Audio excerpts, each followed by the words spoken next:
السلام عليكم asxaabta ku soo dhawaada channelkeena ogaalka badda maanta waxaan diiradda saareynaa noolaha ugu weyn caalamka noolahaas waxa uu ku nool yahay badda waxaan ka ogaan doontaa waxyaalo aadan hore uga ogeyn noolahan loo yaqaano blue whale-ka ee Soomaalidu u taqaano nibiriga waa noolaha hogaamiya Kingdom of Mammals xayawaanka loo yaqaano naasleyda noolahan ayaa dhererkiisa waxa uu yahay 21 mitir saynisyahanada caalamka ayaa muddo waxay baarayeen noolahan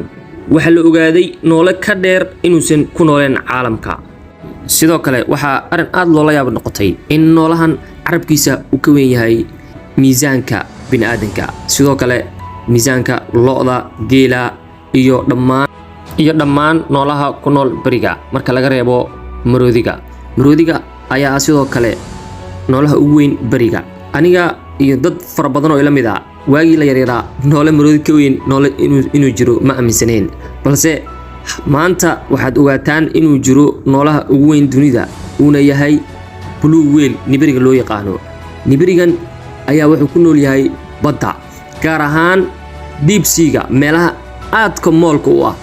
sidoo kale noolahan ayaa aan cunin hilibka waxa uu cunaa filter feederska waxyaalaha yaryar ee xasharaadka ayuu quutaa ma aamini lahayd in miisaanka wadnaha nibiriga uu adigaagaas ka weyn yahay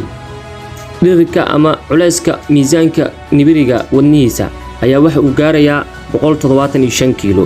nibiriga yar ee hadda dhashay ee aadka u yar ayaa culayskiisa aan la yareysan karin culayskiisa waxaa la sheegay inuu gaarayo 2700 oo kilogram ilaa 3600 oo kilogram culayskan ayaa asna ah mid aad iyo aad u weyn ka waran nibiriga calooshiisa marka uurka qaado waxaa galayo culays dhan 3600 oo kilogram asagoo aan waxba dareemeynin ilaahay qudradiisa nibirigan loo yaqaano blue whale-ka ayaa miisaankiisa aad iyo aad u weyn yahay miisaankiisa waxa uu gaarayaa 136,000 oo kilogram ilaa 140,000 oo gram 140,000 oo kilogram wuxuu u dhigmaa halkii nibiri 40 maroodi xajmigooda ama weight-kooda waa nibiriga arinkiisu waxba lagama qaban karayaa la dhihi karaa miisaankiisa daawade nibiriga waa noolaha ugu weyn caalamka guud ahaanba maskaxdiisa waxa ay gaaraysaa ilaa iyo 5 kilogram maskaxdiisa sidoo kale ayadana waa number 1 maskax ka weyn caalamka ma jirto sidoo kale noolahan nibiriga loo yaqaano afkiisa marka uu kala waaxo waxa uu gaarayaa 6 mitir hadda 6 mitir waxaan u maleynayaa 100 qof oo wada socda hal mar in la diri karo la liqi karo laakiin sida scientifically oo la cadeeyay nibiriga humanka ma ataago ama bini'aadanka weerar kuma qaado markay maraakiibta wataan ama doomo ayagoo wataan u arko si accidentally waa laga yaabaa si kadiisa inay ku kulmaan oo doonto macnaha ay ku dhacdo ama asagoo hoosteeda uu ka soo baxo gadiyo laakiin wax hilib ah ama